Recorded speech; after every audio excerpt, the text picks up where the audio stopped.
Sire, on en a gros. Depuis plus de 60 ans, les pesticides utilisés dans le monde entier polluent la terre, l'air et l'eau. Bon alors moi, dans mon domaine, j'utilise rarement le terme pesticide, vous voyez, ça a une petite connotation négative. Alors on parlera plutôt de produits phytosanitaires ou phytopharmaceutiques. Bien oui, c'est quand même assez sexy si je vous dis que je vais cajoler vos petites laitues, que je vais les brosser dans le sens de la feuille et leur éviter toutes les misères qu'une limace affamée pourrait leur faire.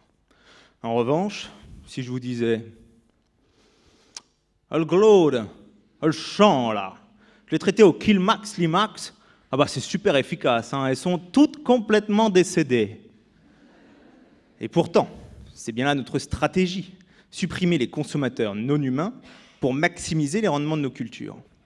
Le problème, c'est que les molécules utilisées sont mobiles, et du champ traité vont pouvoir se retrouver emportées par la pluie jusque dans la rivière qui coule un peu plus bas. Malheureusement, ces rivières sont très souvent connectées à de nombreux étangs.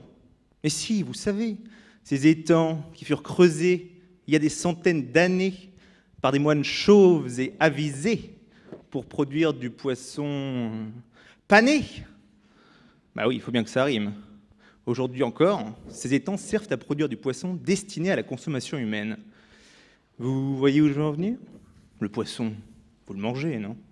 Ne vous inquiétez pas, les concentrations sont infimes. Bon, je n'ai pas envie de vous laisser quitter cet amphi avec une vision si défaitiste. Un peu d'optimisme, que diable! Alors voilà, certains chercheurs ont également remarqué qu'une fois à l'étang, les pesticides sont bloqués.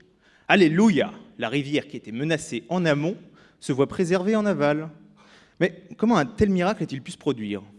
Eh bien tout simplement parce qu'à l'inverse de la rivière, l'étang induit un ralentissement de l'écoulement, ce qui a pour conséquence de soumettre les pesticides à de nombreux processus. Ils peuvent sédimenter, se transformer, se dégrader même. Mais alors, quel est le processus principal? Est-ce que les pesticides sont stockés dans le sédiment jusqu'à ce qu'une grosse carpe vienne y fourrer sa truffe avide à la recherche de vers et les remettre en suspension dans l'eau? Mais qu'en est-il alors de la qualité de cette eau? Et s'il y a dégradation, où est-ce que ces molécules partent?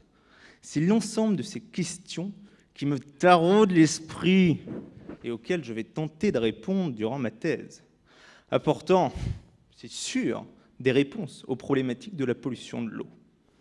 Et puis, qui sait, un jour, l'homme se rendra peut-être compte que ce qui est mauvais pour l'environnement est également mauvais pour lui. Mais je crois que dans le domaine, nous avons encore un peu de marge. Ouais, c'est pas faux.